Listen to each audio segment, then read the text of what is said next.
कारून दौलत का समंदर, सोना, खजाने, चाबियां उठाने को कई आदमी लग जाते थे, मगर दिल में तकब्बुर था, गुरूर था और अपने माल पर घमंड था। कौम ने कहा, अल्लाह का शुक्र अदा करो, दौलत में फख्र न करो।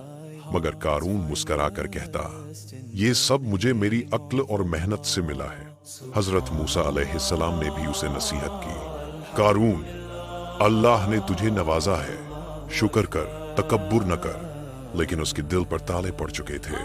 फिर एक रात अल्लाह का अजाब उतरने लगा, जमीन लरजने लगी, दरारें पड़ने लगी।